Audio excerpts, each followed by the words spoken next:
Assalamualaikum warahmatullahi wabarakatuh. Perkenalkan saya Lira Firna Melati, NIM 72114119216 dari Lomba Akuntansi 2019. Di sini saya akan menjelaskan tentang materi mata kuliah Sistem Informasi Manajemen bab 2, yaitu tentang sistem informasi untuk keunggulan kompetitif. Yang pertama ada perusahaan dan lingkungannya. Perusahaan adalah suatu sistem fisik yang dikelola melalui penggunaan sebuah sistem virtual. Sistem fisik perusahaan merupakan suatu sistem terbuka di mana perusahaan atau instansi berhadapan dengan lingkungannya. Sebuah perusahaan memperoleh sumber daya dari lingkungannya, mengubah sumber daya tersebut menjadi produk dan jasa, dan mengembalikan sumber daya yang telah diubah kembali ke lingkungan. Model sistem umum perusahaan. Yang pertama ada aliran sumber daya fisik, meliputi pegawai, bahan baku, mesin, dan uang. Yang kedua, aliran sumber daya konseptual, yaitu menunjukkan data, informasi, dan informasi dalam bentuk keputusan. Yang ketiga, mekanisme pengendalian perusahaan. Unsur-unsur yang memungkinkan perusahaan mengendalikan operasinya sendiri meliputi standar kinerja yang harus dipenuhi, manajemen perusahaan, dan suatu pemroses informasi yang mengubah data menjadi informasi. Dan terakhir adalah lingkaran umpan balik atau feedback loop, terdiri atas sumber-sumber daya virtual. Berikut adalah bahkan dari model sistem umum perusahaan, menunjukkan aliran sumber daya dari lingkungan melalui perusahaan dan kembali ke lingkungan. Aliran sumber daya fisik berada di bagian bawah dan aliran sumber daya virtual berada di bagian atas. Nah, selanjutnya perusahaan di dalam lingkungannya. Ada 8 unsur lingkungan. Yang pertama ada pemasok. Memasok bahan baku, mesin, jasa, orang, dan informasi yang digunakan perusahaan untuk menghasilkan produk dan jasanya untuk dipasarkan kepada pelanggan. Serikat pekerja adalah organisasi dari para pekerja terampil dan tidak terampil. Dan yang keempat adalah komunitas keuangan. Terdiri atas institusi seperti bank dan institusi pemberi pinjaman lainnya. Selanjutnya ada pemegang saham atau pemilik adalah orang yang menginvestasikan uangnya ke perusahaan, merupakan pemilik perusahaan yang sebenarnya. Selanjutnya, pemerintah adalah yang memberikan pembatasan dalam bentuk perundang-undangan dan memberikan bantuan dalam bentuk pembelian informasi dan dana. Selanjutnya ada komunitas global, adalah wilayah geografis di mana perusahaan menjalankan operasinya. Dan yang terakhir adalah pesaing, mencakup semua organisasi yang bersaing dengan perusahaan di pasar. Aliran sumber daya lingkungan. Aliran yang umum terjadi ada 4, yaitu informasi dari pelanggan, bahan baku kepada pelanggan, uang kepada pemegang saham, dan bahan baku dari pemasok. Aliran-aliran yang jarang terjadi adalah uang dari pemerintah, bahan baku kepada pemasok, dan pegawai kepada pesaing. Manajemen rantai pasokan. Rantai pasokan atau supply chain adalah jalur yang memfasilitasi aliran sumber daya fisik dari pemasok kepada perusahaan dan selanjutnya kepada pelanggan. Sedangkan manajemen rantai pemasok atau supply chain management itu sendiri adalah proses di mana aliran sumber daya melalui rantai pasokan harus dikelola untuk memastikan aliran tersebut terjadi dengan cara tepat waktu dan efisien.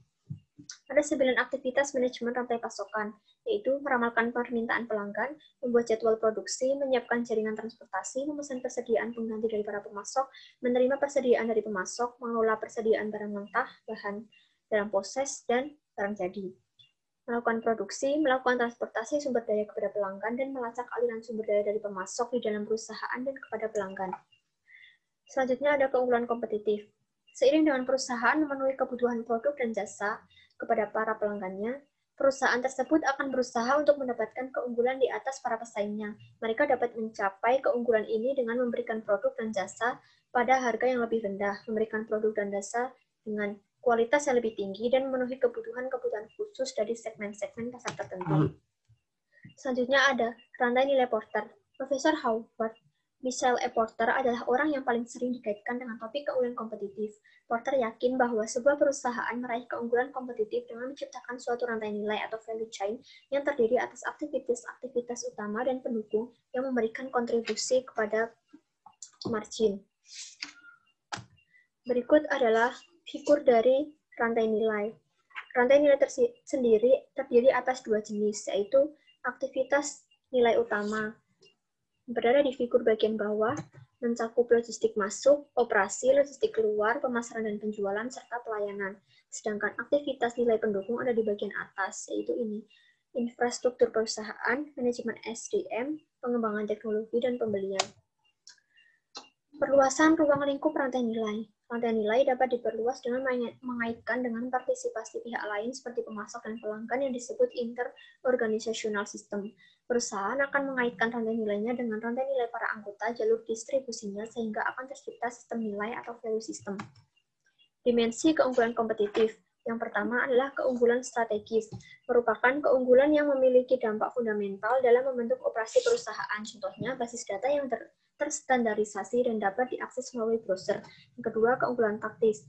Ketika perusahaan tersebut mengimplementasikan strategi dengan cara yang lebih baik dari para pesaingnya. Contohnya, pelanggan mendapatkan akses langsung ke informasi.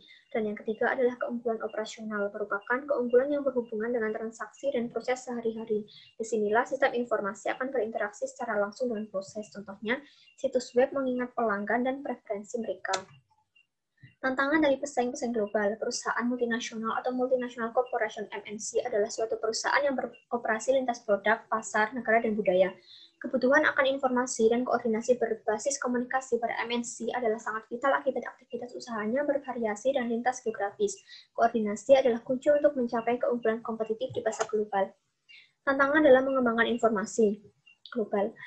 Sistem informasi global atau GIS diberikan untuk suatu sistem informasi yang terdiri atas beberapa jaringan yang melintasi beberapa negara. Ada 4 kendala dari GIS itu sendiri, yaitu kendala-kendala politis, rintangan budaya dan komunikasi, masalah-masalah teknologi, dan kurangnya dukungan dari manajemen anak perusahaan. Yang selanjutnya ada manajemen pengetahuan, merupakan semua aktivitas pengelolaan informasi demi mencapai keunggulan kompetitif. Sumber daya informasi sebuah perusahaan terdiri atas komputer hardware, komputer software, spesialis informasi, pengguna, fasilitas, basis data, dan informasi. Dimensi informasi. Ada 4 unsur dari dimensi informasi, yaitu relevansi. Informasi memiliki relevansi jika informasi tersebut berhubungan dengan masalah yang sedang dihadapi. Kemudian akurasi, yaitu idealnya seluruh informasi harusnya akurat. Yang ketiga, ketepatan waktu. Informasi hendaknya tersedia untuk mengambil keputusan sebelum situasi yang genting berkembang atau hilangnya peluang yang ada. Dan yang terakhir adalah kelengkapan. Para pengguna hendaknya dapat memperoleh informasi yang menyajikan suatu gambaran lengkap atas suatu masalah tertentu atau solusinya. Perencanaan strategis untuk sumber daya informasi, CIO atau CTO, manajer tingkat tertinggi yang menyumbangkan keahlian manajerialnya dalam pemecahan masalah dalam perusahaan. Perencanaan strategis bagi perusahaan. Perencanaan strategis dilakukan oleh komite eksekutif yang terdiri dari presiden dan wakil presiden di bidang bisnis perusahaan. Kemudian ada bagian rencana strategi sumber daya informasi, penyataan misi teknologi informasi, sasaran teknologi informasi, lingkup pelayanan teknologi informasi, dan rencana kerja teknologi informasi. Kandungan inti rencana strategi sumber daya informasi adalah sasaran yang akan dicapai oleh setiap kategori sistem sepanjang periode waktu tertentu yang dicakup oleh rencana sumber daya informasi yang dibutuhkan untuk mencapai sasaran tersebut. Dan yang terakhir adalah rencana strategis untuk area bisnis. Berikut adalah figur yang menggambarkan bahwa area-area bisnis harus bekerja sama dalam mengembangkan rencana strategisnya. Sekian, wassalamualaikum warahmatullahi wabarakatuh.